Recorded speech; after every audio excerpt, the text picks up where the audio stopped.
video, I'm going to be looking at a topic that's quite common in the dragon community, and it's the idea that some dragons should be given dual classes, kind of like how Pokemon have multiple types.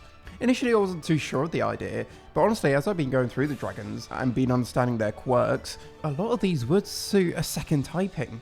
And to be honest, this idea isn't new to the franchise. There are a couple of dragons which are already dual classes, like the Sun Ripper being both Tidal and Tracker, the Hobgoblin being both Mystery and Stoker.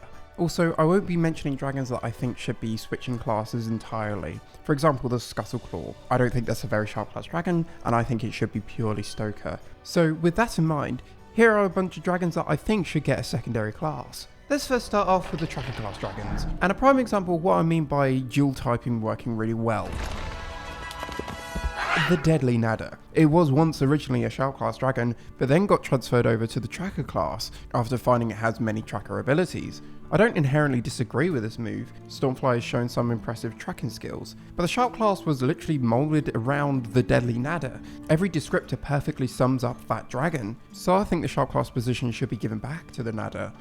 Another one is the Mudraker. Great Tracker class dragon, but a lot of its tracking ability is based within water, similar to the Sun Ripper. And because its home is mostly murky swamps or muddy puddles of water, I genuinely think this dragon should be Tidal as well. There's also the common Rock Stomper, or another name is the Mold Ruffle. The Mold Ruffle makes more sense, but the common Rock Stomper is probably more of the official name. It doesn't really stomp on rocks. Anyway, this dragon possesses quite a unique tracking ability, predominantly in its eyesight, being able to see for miles or hone in on a target. But this dragon has a nasty habit of setting itself on fire. Do you know what that sounds similar to? Yes, there are many other Stoker class dragons. It uses its flame jacket as protection, and probably boosting its speed using the heat of the warm air. Furthermore, when it was first released in School of Dragons, it was deemed as a Stoker class dragon. And it currently sits in this weird limbo of one game says it's Tracker, the other game says it's Stoker. So why not just give it both? So what about the Tidal dragons? Honestly, most of these are fairly basic with their classification, so there wouldn't be too many listed. Sandwraith is currently Tidal as it does spend some of its time underwater and having oceanic adaptations, but burrowing and shooting hardened balls of sand is a very boulderish thing to do, so perhaps giving that dragon that extra class would make sense. Here's an interesting idea. With the Scoldron, it's a very Tidal dragon, which I'm not disputing, but what about giving it the stark opposite?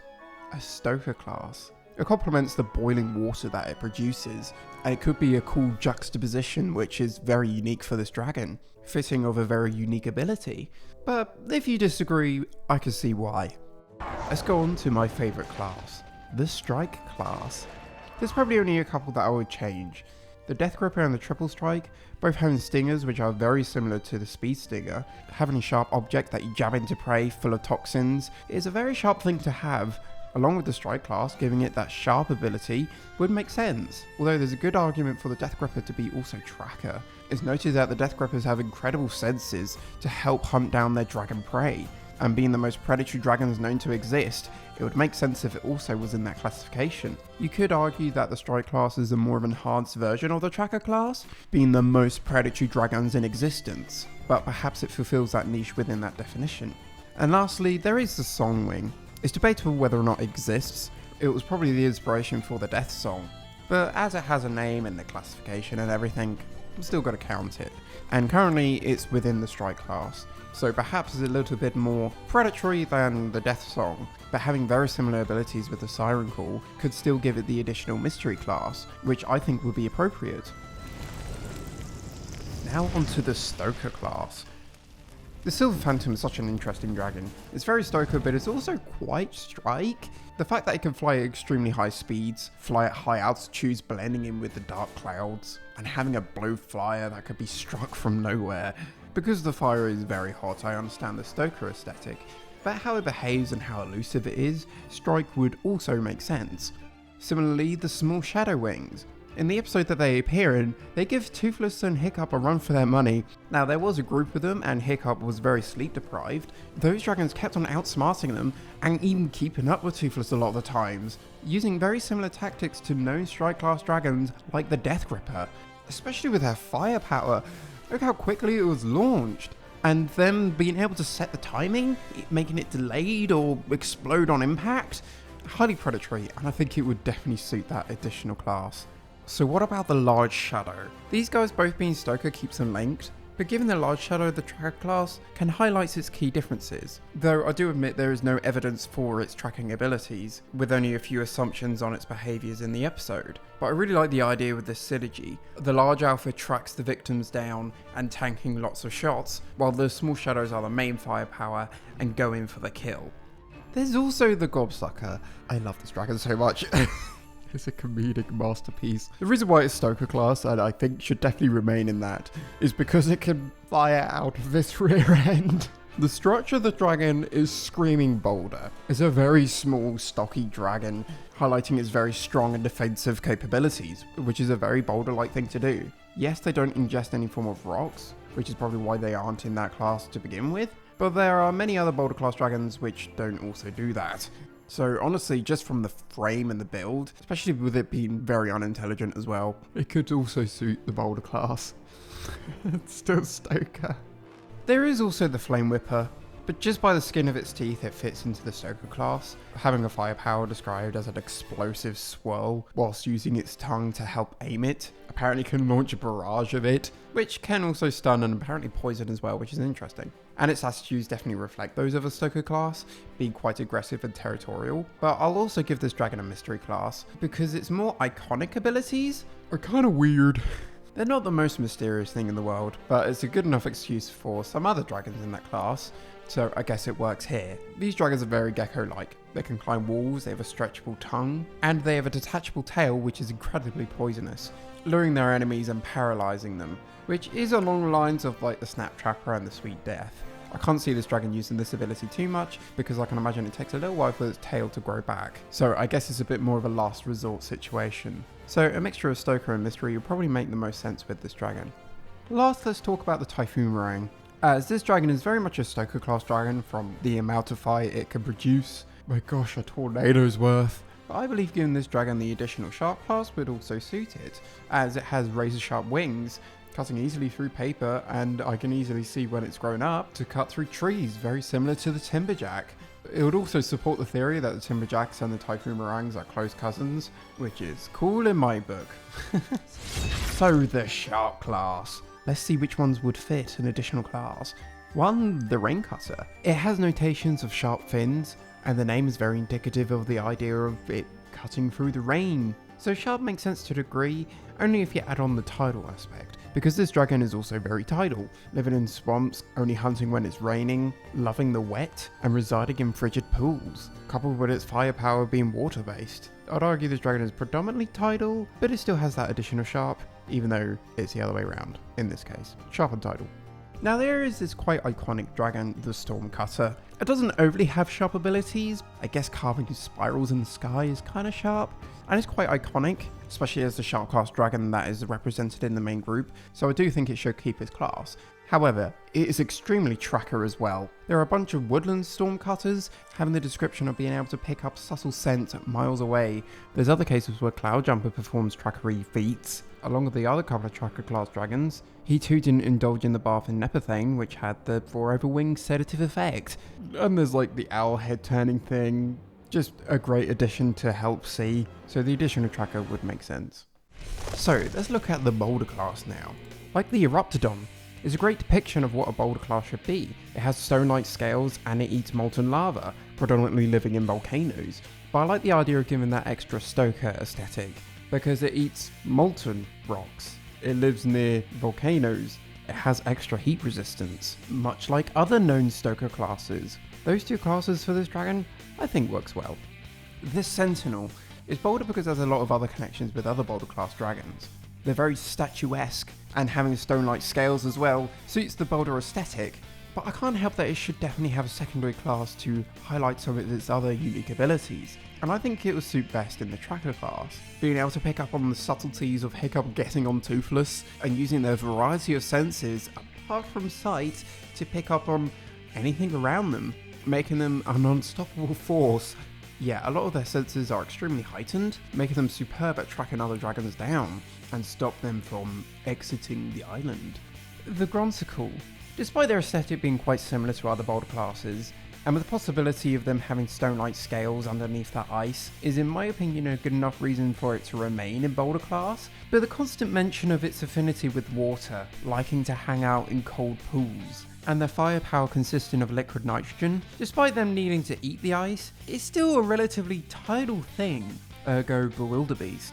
Though frost isn't inherently tidal, but for the behaviour of this dragon, I believe it should be given that additional class.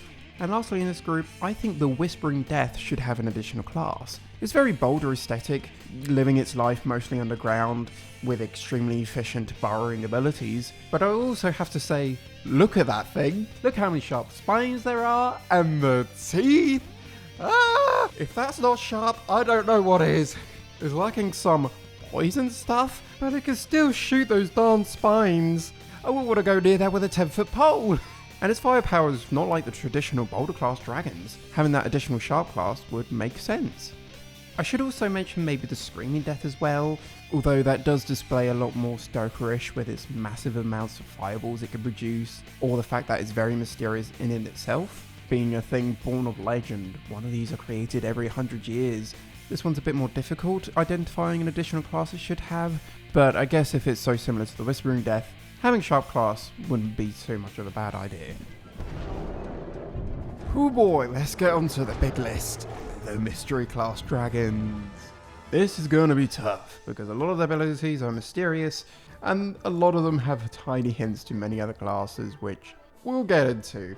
Let's start with the Armor Wing. I think this one should be an additional Stoker. Its firepower is extremely hot, so much that it blinds the target, and it's used to melt metal onto its body. Heat is very Stoker, and with that additional ability setting its metal ablaze and launching it at its foes, that's just so much fire to deal with, man. But I should say, this dragon is still very mysterious because its whole gimmick is mysterious. Go watch the Not Mystery class video, okay? So, along with Mystery, I think Stoker could suit it. The Buffalord. I definitely think the Buffalord should have an additional class, but which one is very hard to pin down. It's very mysterious within itself, but having so many tiny abilities that are like so many other classes, it's really difficult to define. So I'm gonna have to compromise and let you decide. The Striker is so confusing. It has an eruptive firepower, which is very indicative of Stoker class, being able to completely blow up that ship within seconds. It can inflate and shoot out spines all over its body, which is very indicative of shark class dragons. It has large nostrils and seems to be able to find that specific island where its favourite food is. Its general attitude and frame is like any other tracker class dragon. It has so much strength and endurance.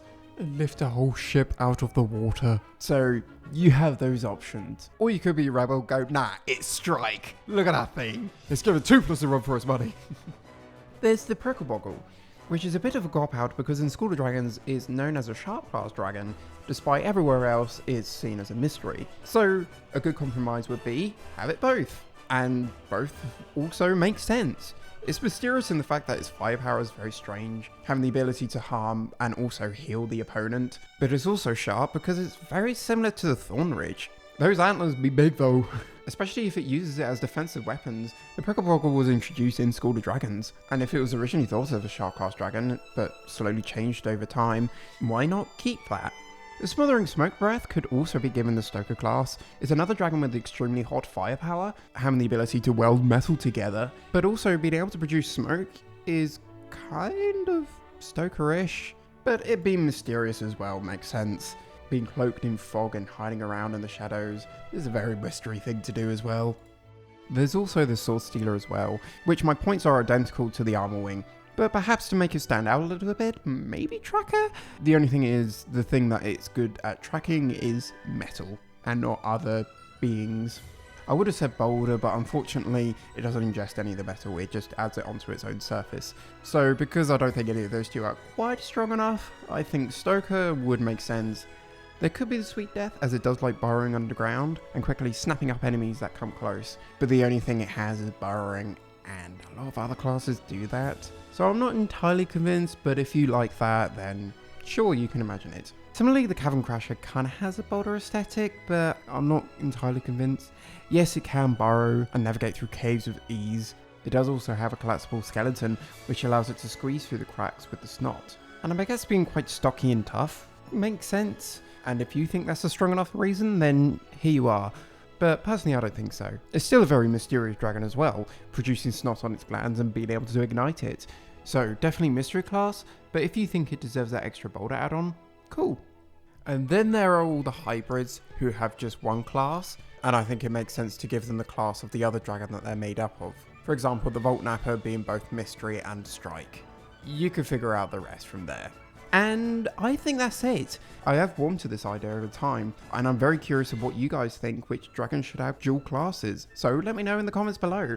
Also, if you disagree and think there should be other reasons for an additional class for other dragons, or change the additional class that I do give the other dragon, this is confusing for me, let me know as well. And I'll see you all guys later. Bye-bye.